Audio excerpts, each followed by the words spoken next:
Hey everyone, welcome to another video. For those of you who are new here, my name is Katrina. And on today's video, we are going into the juicy details of why I quit barrel racing after devoting 15 years of my life to the sport.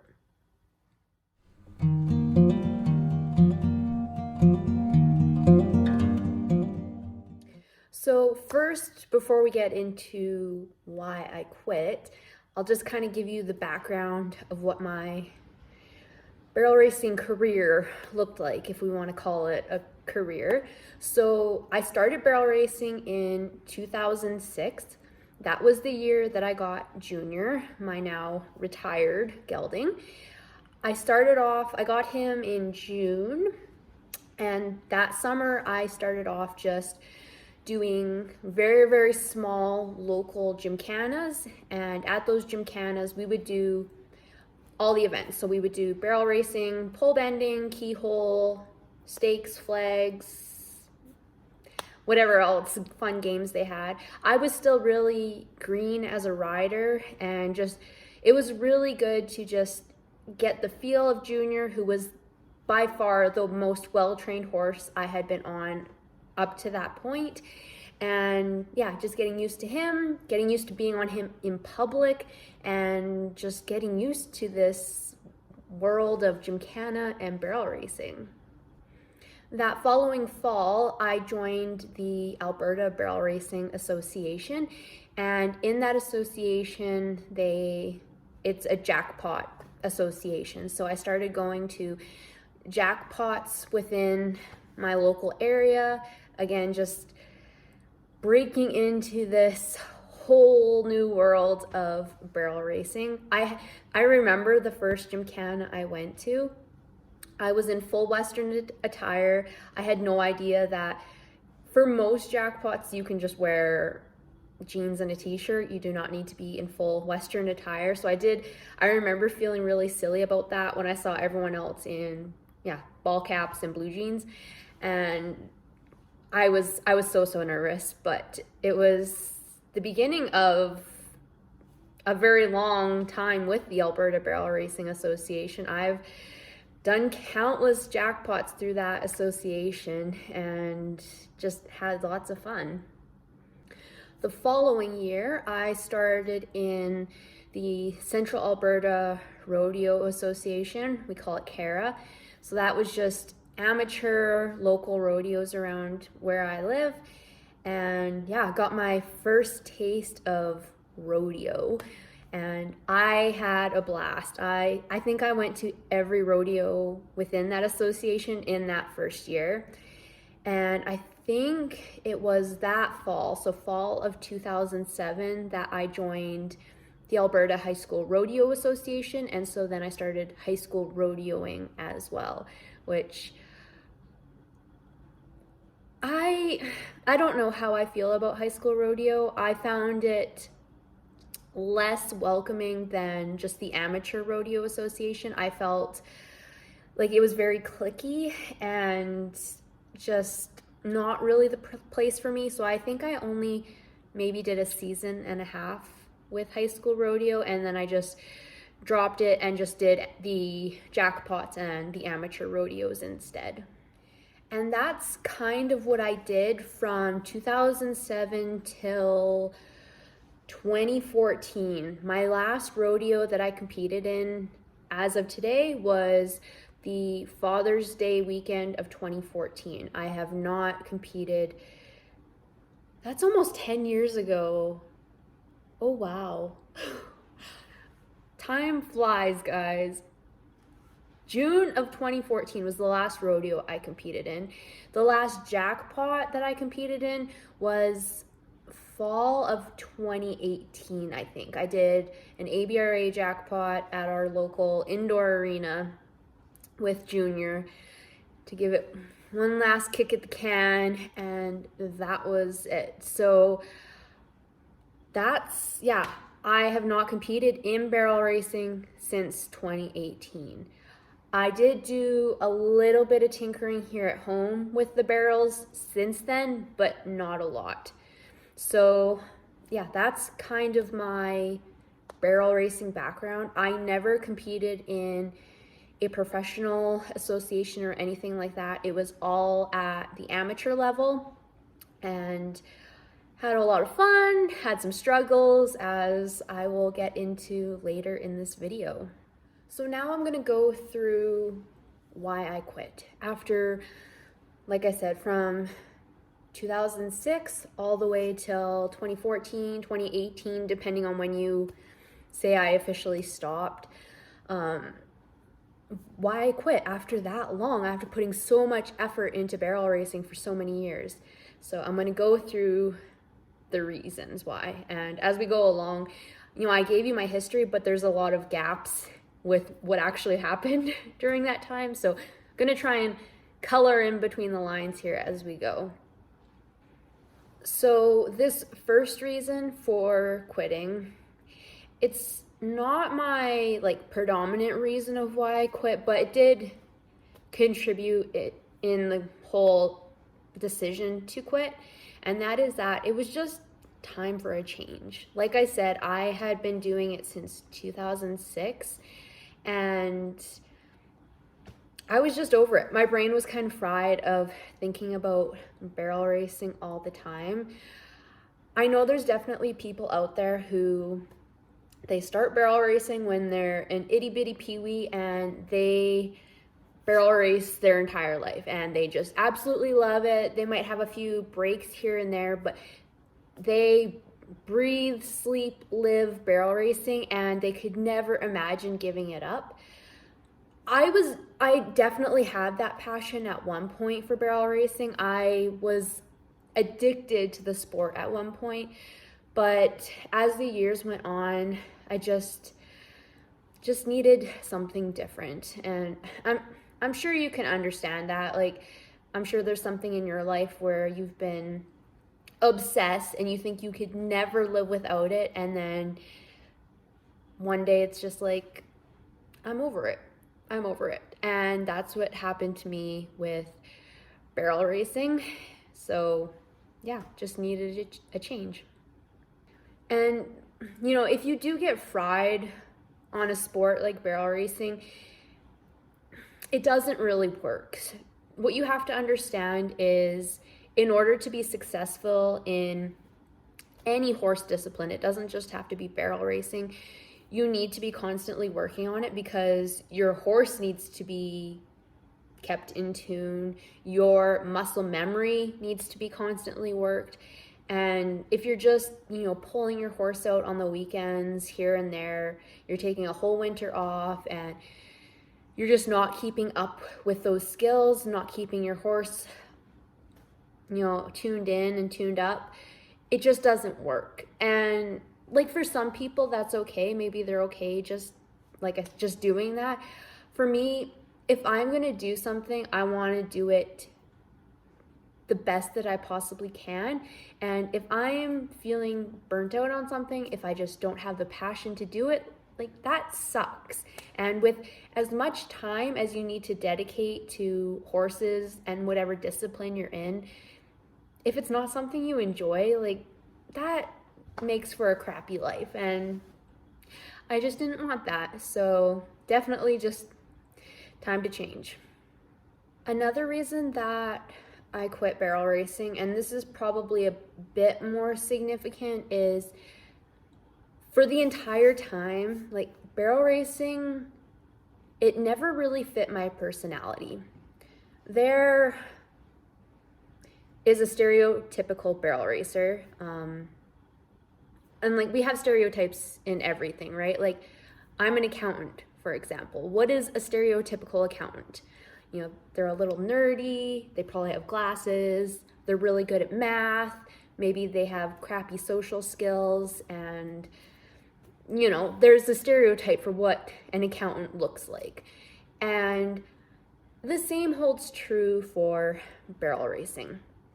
And I will just say, with stereotypes, there's always that it doesn't always match, right? For example, my manager, she's a partner in the firm I work at. She's an amazing accountant, but she is the exact opposite of what you would expect an accountant to be like. She's super extroverted and kind of goofy. She doesn't wear glasses. She's not nerdy at all. She is good at math, but like that's about the only part of that stereotype that she fits. And I don't want to offend anyone here, but stereotypes exist for a reason. It's because in a lot of cases, they are accurate. And the stereotypical barrel racer, they've kind of poked fun of it in the TV show Yellowstone. In some of the earlier episodes, they definitely poked fun at barrel racers, and it was all about that stereotype. The stereotypical barrel racer is, she's a little bit wild, like that wild woman, kind of a little crazy, runs a little hot, just like the horse she rides does, likes an adrenaline rush, and I don't know, probably likes to party, and she might be a little loose, like, you get the idea, right? Just a bit of a wild woman. I am not like that at all. So for those of you who don't know me, which would be most of you, I'm an introvert. I'm shy, less shy than I used to be, but I'm definitely a shyer person. Very organized. I like things in control. I like knowing what's going to happen. I'm not an adrenaline junkie. I like calm, cool, collected, predictable, and yeah. So I'm pretty much the exact opposite of the stereotypical barrel racer. And because of that, it was kind of like fitting a square peg into a round hole a lot. Like, barrel racing, in a lot of cases, you need to be a certain kind of person to be a barrel racer. And again, there are exceptions. There's one girl that I know that rodeos around here. She's very similar to me, and she kills it at barrel racing, but that's not often the case. So there was just this discrepancy between who I am and who barrel racing kind of needs you to be. Barrel racing needs you to be an adrenaline junkie. It needs you to like being on the edge of losing control, or even losing control and just throwing the reins to your horse. Whereas I like being in control. I like knowing where each four of my horse's feet are being placed, and I want to say where they're going to be placed.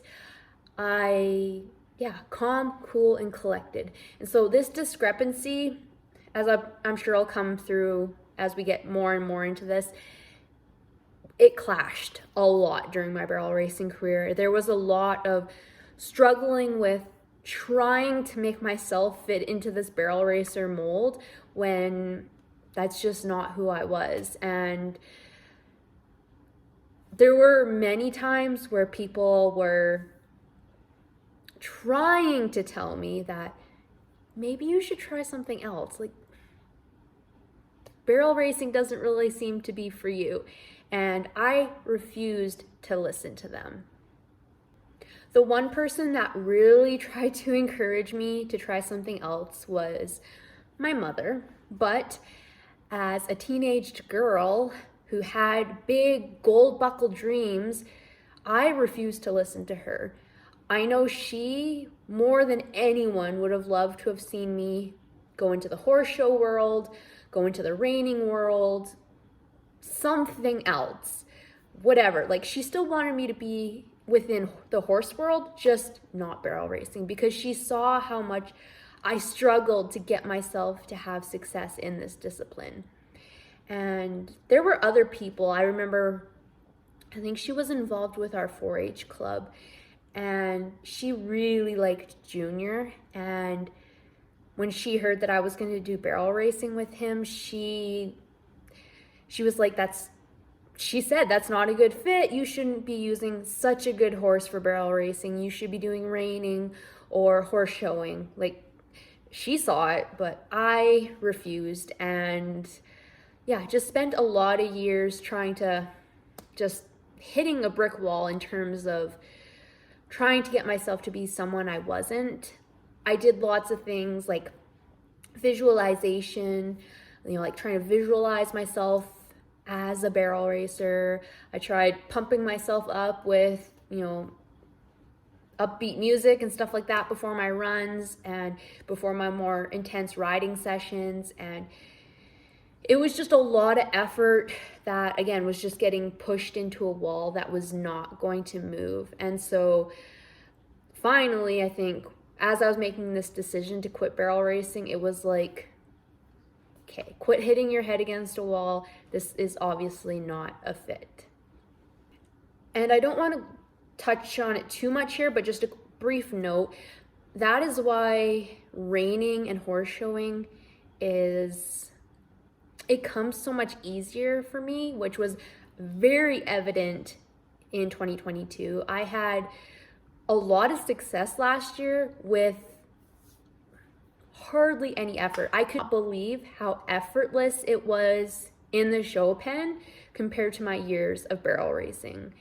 And yeah, reining is just way, way more suited to my personality. I pulled up the National Reining Horse Association. They have on the first page of their handbook, they have like a description of reining, and part of the quote is, to rein a horse is not only to guide him, but also to control his every movement. And that's exactly what I want. Like, to be able to control my horse's every movement, know exactly where I'm telling him to put his feet, like, that's my jam. Barrel racing is nothing like that. And so that's why reining, horse showing for this girl. And so all of that really bleeds into my next reason for quitting, and that was the, what do you want to call it? The return that I was getting for the effort I was putting into barrel racing was not a fair exchange in my view. I was putting in this much and only I was not getting enough back. And I'm not talking about winning belt buckles or anything like that, although that does come into play. But from the very beginning, I was extremely dedicated to barrel racing. Right off the bat, I bought Charmaine James's book and her DVD. And I studied those. I read that book, every single page cover to cover. I watched that DVD over and over again. And then I took those things that I learned and I took them to the riding arena where I drilled and drilled and drilled. I conditioned my horse. When I got junior, he wasn't patterned. I taught him the pattern with no experience myself, and I worked hard. I was always out there working very, very hard. I also took a ton of riding lessons or barrel racing specific lessons over the years. I went to clinics. I went to Dee Butterfield, Molly Powell when she was here in Canada.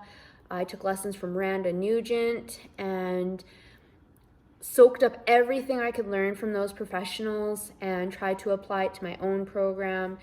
And yeah, whether it was raining, whether it was scorching hot, whether it was freezing cold, I was out there in the practice pen, putting in the time, putting in the work in hopes that it would come out in the competition arena. And even on top of that, so when those times when I wasn't in the arena, when I was at home, I would be reading, watching DVDs. I would be visualization techniques and stuff. I would sit and I would visualize my run. Every single step of that run, I was visualizing over and over in my mind, just imagining that perfect run. And I had goal sheets where I was listing out my goals, like how I was going to get from where I was at to world champion barrel racer, because as a barrel racer, every single barrel racer has the dream, whether they say it or not, they have the dream of going to the NFR and becoming a world champion barrel racer. I certainly did. At one point, I definitely believed that I was going to be a world champion barrel racer, and if I only continued working really hard and doing enough visualizations and learning enough about the sport, I would get to Las Vegas. So it was a part of my identity, and I was going to put in as much effort as I needed to. Like, whatever it took, I was going to do it. But unfortunately, for as much effort as I put in, you, as a spectator, you would not know it. I was never able to translate those results to the competition arena. For one thing, I would be an absolute anxious train wreck before my runs. At that time, I would go to these events with my mom, and I would be snappy at her. I didn't want to talk to anyone before my run, and just could not handle the pressure. Like, I was putting pressure on myself, but just even just the pressure of being in a competition environment, like, that's pressure regardless of who you are. I could not handle it, and my performance in the arena suffered. And with all that hard work, like, I won a little bit of money here and there, but I never won like a title. I never won a belt buckle. Just all that work, and I had basically zero to show for it. And, like, don't get me wrong, I'm not in the horse world to become rich and famous. I am fully aware that I am not Haley Kinsel, but it would have been nice to have seen some sort of reward for how much I was putting in.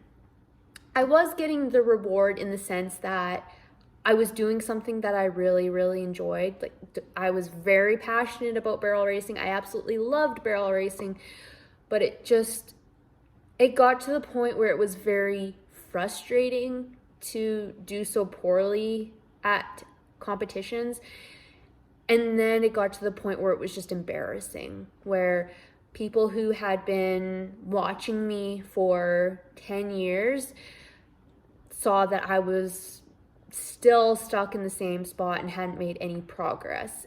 And, I try not to let other people's opinions dictate what I do with my life, but, like, no one really said anything to me, but they think it, and I was just embarrassed with myself, angry at myself, angry at the situation, and just not enjoying it.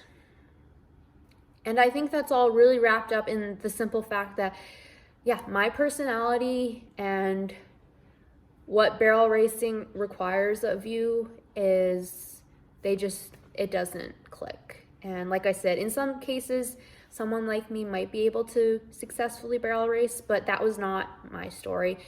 And so based on all of that, I decided to close that chapter.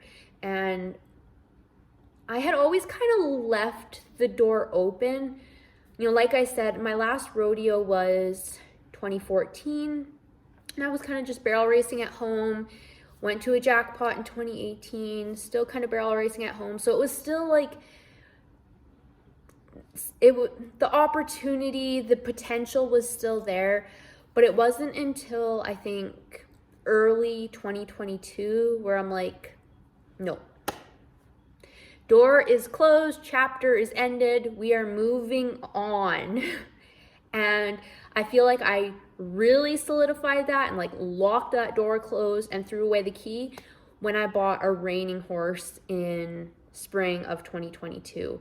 And I have made the vow that I will never teach Diesel the barrel racing pattern. If for whatever reason I end up selling him, he's not going to a barrel racing home. And I still, because it was a part of my life for so long, there's still a part of me that I absolutely love the sport. I watch Fallon Taylor's YouTube videos. I follow, like Stevie Hillman and Haley Kinsel on social media. Like, it's still in the periphery of my life, and I have a lot of respect for the girls. Oh, Lisa Lockhart. Like, I will forever be a Lisa Lockhart fan. Like, Lisa and Louis, the absolute best horse rider combo. So it's always going to be a little bit of me, part of my story, right? But as far as going forward and what I'm going to do with my horses, I'm done with barrel racing, and just really, really happy that I made the switch to something else. And I guess I will just speak for my mother here. I know she is very happy that I've made the switch as well, because through all those years where I struggled with barrel racing, she was always there, like the most supportive mom on the planet. She would haul me to all those rodeos, all those riding lessons, and occasionally she would say something, but usually it was only if I brought it up about changing disciplines. But yeah, now that I have officially changed, she's more than happy for me. And based on the success that I saw in 2022, it was a very, very good decision for me. And I will just say, just because you've done something for a really, really long time doesn't mean you need to always do it. Like, especially with barrel racing, like there was no one saying I needed to barrel race. There was no one saying like you're not allowed to change disciplines. It was fully in my control, and I don't think there's ever a situation where you've gone so far down a road that you can't like take the next exit, And that definitely applies. I feel like that's kind of a metaphor that applies to things outside of the horse world as well. And yeah, like I said, quitting barrel racing, as much as it saddened me to end things the way I did without like seeing the fruits of my labor, it was really good to just cut my losses and start fresh. But of course, with that fresh start comes challenges of its own. So I had been in barrel racing for over a decade, and now getting into something new, I definitely felt like, almost like I was starting from scratch, like having to learn this entire new language basically. And it's been a journey, but definitely I feel like I'm in the right place, and I don't recall ever feeling like that with barrel racing. So I think that's a very, very good sign that I'm finally on the right track and can just go full steam ahead with these new adventures that I have in mind for myself and my horses.